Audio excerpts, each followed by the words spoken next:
This is the Investors and Operators podcast / vlog, and I'm here with Dana Cavalea, who is the former Director of Strength and Conditioning for the New York Yankees, where he spent 13 years.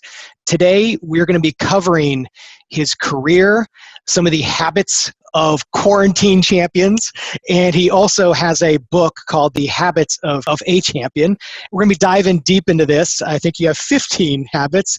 What is your favorite go-to exercise when you're on the road and you're in the hotel room, or your quarantine exercise? Like, what is your go-to? Yeah, you know what, for me, the biggest thing is I have a lot of energy. So I have to, I always say, burn my top layer. So, if I'm at a hotel or I'm traveling, just sort of going on the bike for 30 minutes, it's not going to do it. And for years I thought it would, but I would have so much pent up energy. So for me, I have to do circuit-based training. So I'll do a set that involves usually 30 seconds of high intensity conditioning, 30 seconds of strengthening, and 30 seconds of core work. And I'll just cycle and rip through that anywhere between 15, 30 minutes, and even upwards of an hour. So like during this quarantine, every day at 11 a.m. to 12:15, that's what I do Monday through Saturday. And then I take Sunday off because, listen, sitting around, all that energy, we're all high energy, high octane people. We have to burn that energy off, or else it starts to swirl, we get anxious, and that's not good for anybody. Well, let's come back to the kind of the habits of quarantine champions in a second, but maybe to kind of rewind a little bit, can you kind of talk about your career as the Director of Strength and Conditioning for the Yankees, and just how did you come into the job and just the evolution of you as a professional within that organization? Yeah, so absolutely. Well, listen, what I always tell people is this, and it's fitting for the finance nature of this chat. I was basically commissioned to oversee 300 plus million in human capital and human assets. I had to make sure that capital was ready to be deployed every night at 7 o'clock, Monday through Friday, and 1 p.m. on the weekends. And what does that mean? I had to make sure that the athletes were physically and mentally prepared and ready to play every single night. So how do we do that? For me, it started with my own journey and understanding how your psychology and your physiology are directly related. And if they're out of balance, you're going to be out of balance, and you're never going to feel comfortable. So I grew up a baseball player myself. I decided to go to college at the University of South Florida down in Tampa. I was a big fan of the team. I decided to leave New York and go to Tampa for school because I knew that there were tremendous opportunities in the field of sports performance. And I started as an intern with the University of South Florida football team. I got a degree in sports medicine. And literally one February, the Yankees came to spring training. I drove up there, my beat-up car. I was still in college at the time. I parked about 1.5 miles away.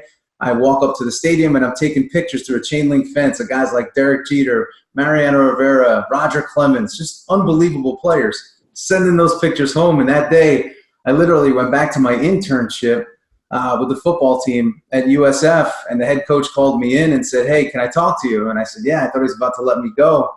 And he said, "I have an opportunity for you. I just got a call from the coach of the Yankees, and he needs a guy to help him out, in the training room, basically handing out waters, handing out towels, and supervising the place while he's out on the field. Would you have any interest in that?" And I said, "As a matter of fact, I just got back from there, and I'd love the opportunity." And he said, "Well, you start tomorrow." So literally the next day, I drive back up to the field.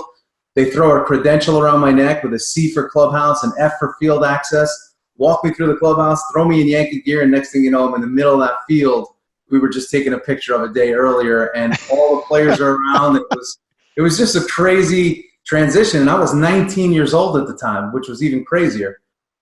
So how did your career evolve from that with the Yankees, and what were you doing? What was the name of the department that you were part of? Yeah, so I worked in the strength and conditioning and performance department. So what we were responsible for was making sure those players, again, were physically ready and mentally ready to get on the field every single day to play at the highest level.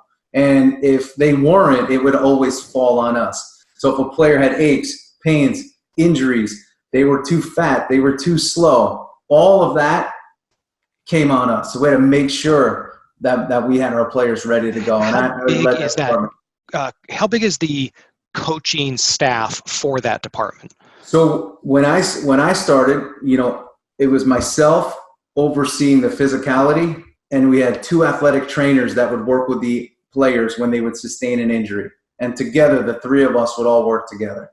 So that was our department at the time. What was, kind of looking back on those 13 years, what would you say are some of the highlights of your career that does not include winning a World Series? Yeah. No, I was going to say, for me, winning the World Championship was amazing in 2009. And being a kid growing up in New York, I would go to all the ticker tape parades, all through high school. We'd miss days of high school to go watch the Yanks, go through the city. And for me, I got a chance to do that, got a key to the city, all that. So that, without a doubt, was amazing. But for me, I really enjoyed being in a high-performance environment every single day where you couldn't make excuses. Excuses, they were not accepted, right? We had one goal, and the goal was to win. And we did whatever we had to do to help our players win and to win as a team. So that's what I loved the most. It's like every day you get up and every day you go to work, you are in the most competitive environment you could be in. You're playing for money. You're playing for big rewards. It's a me versus you competition in a lot of ways. And that's what I just loved, that environment. And it brings out the best in you. Before our call, we were talking a lot about pressure. And that was an environment of pressure every day. And you have a choice. Either let the pressure eat you up or rise and then go into that attack mode and allow the pressure to take you and your team and the players to a different level. And that's what I loved. So the 13 years of your experience with the Yankees is kind of, and all the lessons that you got from that experience is kind of culminated, it seems, in this book, Habits of a Champion. Can you kind of walk through maybe some of the key ones out of the 15 habits that you really want people to focus on that you think might have a 80-20 effect? Yeah, no. So whenever I talk about the book, I always say this, when I wrote this book, I wrote the book as a coach that was looking for something, right? So as a coach, we're always trying to find the best resources and the best information to give our people that edge. And when I would read a lot of different books on personal development, self-help, and all that, I would find books that were so classroom-oriented and theory-based. And then I'd go to work with some of the most high-performing athletes on the planet, and I'd see a gap between what I was being told and what I was seeing on a day-to-day basis. And I said, I want to write a book that's through a coach's eyes. And that's how I came up with Habits of a Champion. And, one of the habits is never get too high and never get too low. And when you watch a player like Derek Jeter compete, when you watch a player like Mariano Rivera compete, people say, they look like they have ice in their veins. And what is it? What's causing that? And it's they never allow their emotion to dictate their performance. They have an unbelievable ability to manage their emotional state by focusing on the right things, right? So there's a story I always tell, and it's in the book, about Mariano Rivera. And I asked him one time, I said, Mariano, how do you do it? I was at his house in Westchester in the basement stretching him, and I said, I've been watching you since 1995. How do you get things done in the biggest of situations? And he looked at me and he smiled and he said, buddy, I do three things. He goes, number one, I slow everything down. Number two, I quiet the noise. And number three, I throw one pitch at a time. He says, you see, I'm in control. I control what I hear and I control what I see. And I said, well, what about the big situations? And he said, there are no big situations. Every situation is the same. We determine the size of a situation. If we think something's going to be big, it's going to be big. So if we look at a crisis situation as a big crisis, it's going to be a big crisis and it's going to affect your physiology. So the never get too high, never get too low, that's probably my favorite lesson in the book. It's so interesting because when I look back on the difficult things in my life, it's almost like I blew out of proportion the actual task. Yeah. And the things that were effortless, even though they were difficult, the perception of them being effortless. Like, how do you recognize when you're going through a different emotional state. And I ask that because, let's say that you're in a championship game and you need to be able to calm the nerves to think clearly and to execute.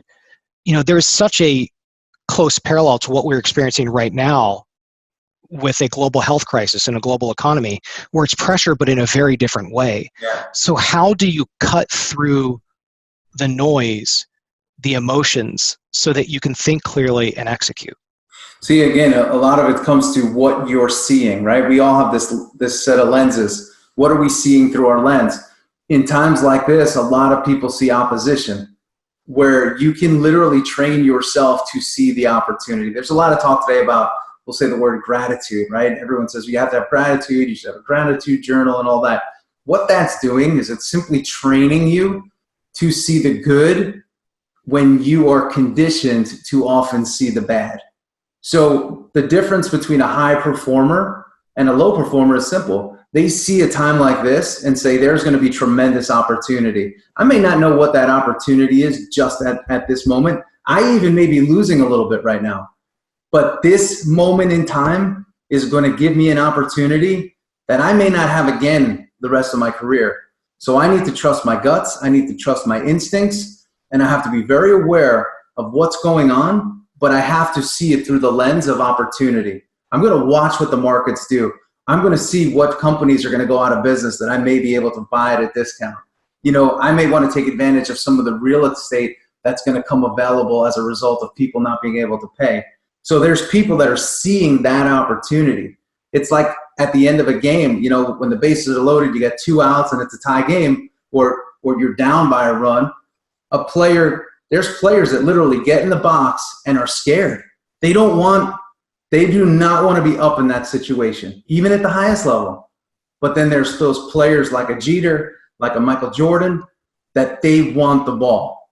They want the ball. Like they're pissed if they don't get the ball. And do you think that that's DNA or that it's a conditioned state of mind? You're like, okay, I might be at this very negative state, but I'm going to keep on reframing, for example, like a gratitude journal, or just changing the lens through which you're doing it. And then after week after week after week, you eventually develop that switch your mentality. Yeah, I think it could be acquired. Now I believe there's people that are hardwired like that, but what I find can help sort of bring that out in you is the challenges in which you face along the way. There's a chapter on my book that says, do you hate to win or love to lose? Do you love to win or hate to lose, right? So people that have that hate to lose mentality, they're competitors. Everyone wants to win. It's nice to win. But that hate to lose mentality, it's your inner competitor. It's your junkyard dog. It's that street fighter that you have to bring out when you're in competition. And right now, we're in competition mode. But we can't look at competition as I'm going to get tight, I'm going to get tense, I'm going to contract, I'm going to play defense to protect myself, right? I'm going to think about the opportunities that I see. I'm going to play offense in this moment. I'm going to expand instead of contract. And that's just a conditioning as to how you talk to yourself. And like you said, reframe. What am I seeing in front of me? If I think about all the clientele I'm going to lose right now, or how people aren't going to be in a spending mode because, well, there's so many other things. They're focused on protect. No. I have to eliminate that. And I bulldog right through that. So we have to catch ourselves, and the best coach you could have is yourself. Because when you're starting to get passive, you're starting to sit back, you're starting to contract, you're getting that weak posture. I tell people, listen, you want to change your life? Stand up tall. Pull your shoulders back and get confident within yourself just by changing that physiology within you. Is there a time when you look back maybe at a particular player like Jeter or the team as a whole when just the overall emotional state or the morale was low or not high performing? And maybe with that principle that you shared, kind of how the team or a player got through that. So in 2009, there was a meeting that we had in Atlanta. Brian Cashman, the GM for the New York Yankees, called us together. We were a good team. We were playing like crap. We couldn't buy a win if we wanted to. He calls a meeting, all the coaches, all the players, and said one thing: you guys are better than this. That's what he said. And he said it over and over and over again and ended the meeting. And it woke guys up to say, you know what? I'm not doing the fundamental things that I need to be doing right now. We're saying, hey, you know what? We're good. You know, we're all right. You know, we were telling ourselves things like, we'll get through this, but we weren't matching our action and our words, right? We'll get through it is a very, when we get there, like we're going to get through it now. That meeting said now. And together, everyone came together and committed, and we played the way we were supposed to be playing. We were playing like a team that wanted to win and wouldn't stand for anything less. So even right now, you may be experiencing some loss, but when are you going to have a meeting with yourself, with your team, and say, okay, it's stopping right now. And we're going to do little things every day to get a little win. No matter how small the win, we're going to get a little win today and a little win tomorrow, and those wins lead to momentum. And success is definitely a momentum game. Sales is a momentum game. And that's it's all has to do with how you coach yourself. I can't tell you how many people I work with that get so down on themselves. They lose $1 and you think they lose $1 million. You know, they lose $1 million, you think it's $100 million, because they just can't deal with the loss. And they hate to lose, and they think of themselves as losers. And it's like, guys, you're not losers. You have to lose at times in order to win. I was sitting with Mariano a couple of months ago at his house, and he said, do me a favor. Every time you speak to a group of people, share this lesson with them for me. He said, you got to tell people that losing is a part of the game. Failure is a part of every game. And if you don't lose and you don't fail, it's very hard to have success. But you have to understand that. No player bats 1,000. There are no perfect hitters. There are no perfect pitchers. There are no perfect traders. There are no perfect deals where every deal you're going to do is going to be perfect. You have to understand the rules of the game in which you play. And that, once you understand that, you match that with the right mentality and the right program and the right day-to-day fundamentals, that's how you go and become unstoppable. How do you define the characteristics of a champion, the characteristics of a high performer? The one word that I use is consistency. They're extremely consistent, and they're very comfortable executing on a day-to-day process that is not sexy, it's not flashy, it's not even exciting. Actually, I always tell people success is very boring. When you watch the best of the best, they are just doing the same thing over and over and over and over and over again. But they do that better than everybody else. And what they're doing, they find a huge return on what they're doing. So I say there's too many people that get caught up in these energy draining activities, which I call EDAs, and they're not focused enough on their IPAs, which it's not beer, it's income producing activities. So a workout, right, is an income producing activity. You train, you get your body in the best possible shape, you get a huge return on your energy. Same thing when it comes to what you put in your mouth, boom, you're getting a return in your energy. Now you got to look at every other thing that you do during your day. When you time map your day and you say, what am I doing during my day? What are you doing that's an energy drainer? And what are you doing that's an income producer? And you'll see people on your team right away. It'll help you decide on your team. This person helps me produce income. This person doesn't. So you have to totally look at everything in front of you from that lens. And again, it'll help you make great decisions. Who do I want on my team? Who's helping me win? Who's not? How do people, or maybe how do I get more disciplined on a consistent basis? So I'll do things very intensely in a short time frame. Like last year, I was like, I'm going to run a marathon next week. And I did it. It was like 8 days of preparation. Cool. Or I did I have a 10,000 push-up goal. Cool. But my goal was 100,000. Yeah. And I just dropped off. And so the discipline has always been an issue for me. Yeah. And what can I do? I know one idea is have an accountability partner, so I can't escape someone who calls you out. But what are some of the things that you found in all the players that you've worked with? Because they probably go through slumps and where discipline fails. So what are the disciplined strategies and tactics of high performers and champions? Yeah. Well, the nice thing that our players have is they have coaches, right? So we coach these guys to keep them and hold them accountable. We also do something very special for them, and that's monitor their volume. So if a player says, hey, I want to run a marathon next week, it's not that we would always say, unless it's during the season, hey, you can't run the marathon, but what are we going to do after that marathon? What's everything going to look like? So somebody like you, for instance, we'll use you as the example. You'd say that's who you are, man. You're a blood and guts kind of guy, much like, Dan Lee, who you interviewed from Tom Best. It's all or nothing. You're all in. And when you're in, you're unstoppable. But when you go all in, you have to understand there is a huge energy expenditure that goes into it, because you put every piece of your being into this thing. And then once it's over, you're like, okay, what's the next thing I have to do? And you sort of go right back into your life. But your life is a high competition life. You're a hungry type A guy. You're someone that's always trying to figure out ways to go to the next level. So your re-entry into this normal life, you're basically going from marathon to another marathon.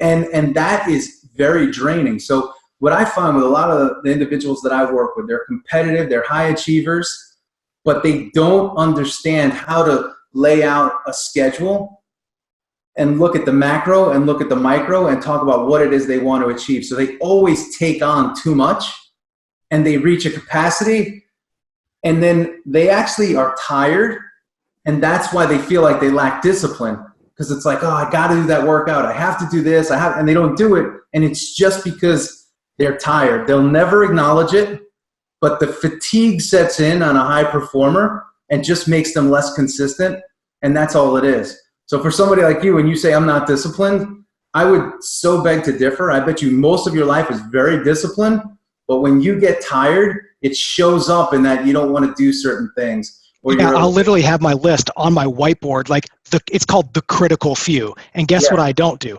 The critical few. Guess what I do? All the low energy, low intellectual activities. I'll do those first.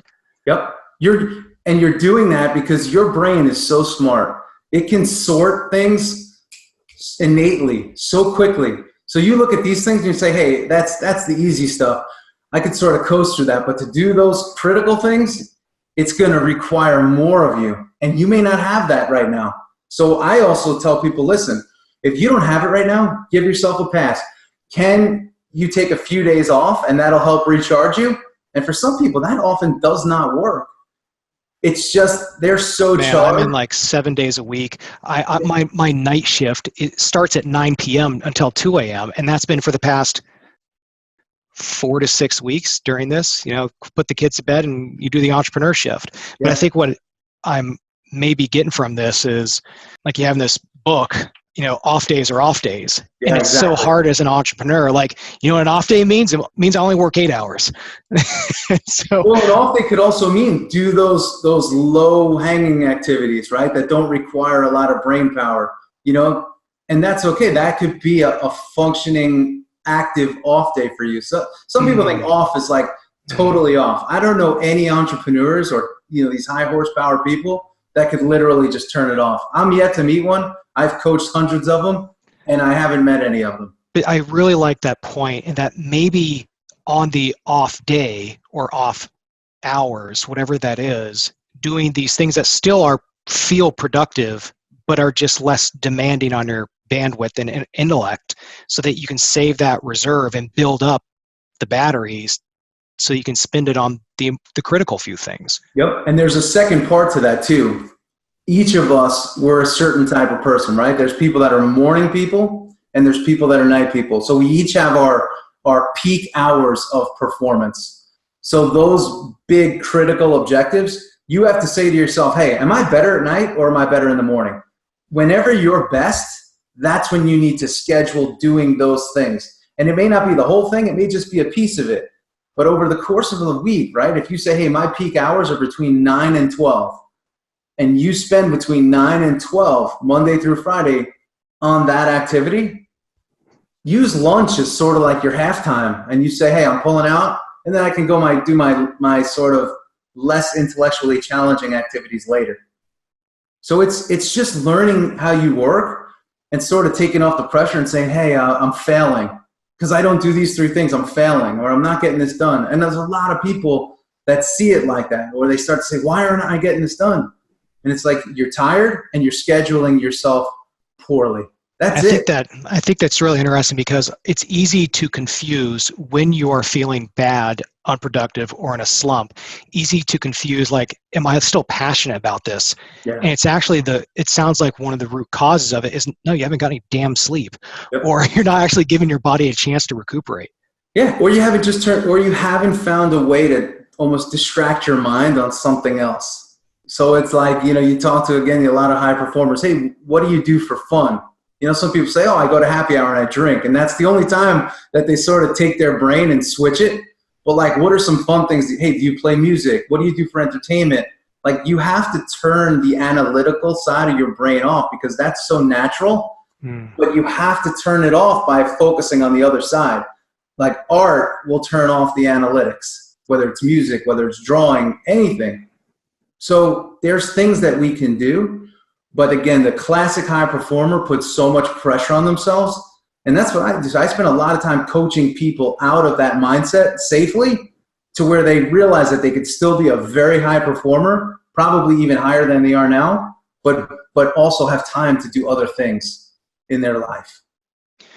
Well, this has been a tremendously helpful discussion. And I hope that, some of the stuff that I'm going through and during this time, during quarantine and with the family, I feel a lot of others are probably going through some shape and size of what I am. So I appreciate you spending the time with us and diving into the habits of a champion. And I just really appreciate you doing this. And so, y'all, if you haven't seen this, Habits of a Champion, get it online and go to DanaCavalea.com for more information. All right. Thanks a lot. Thanks, Jordan.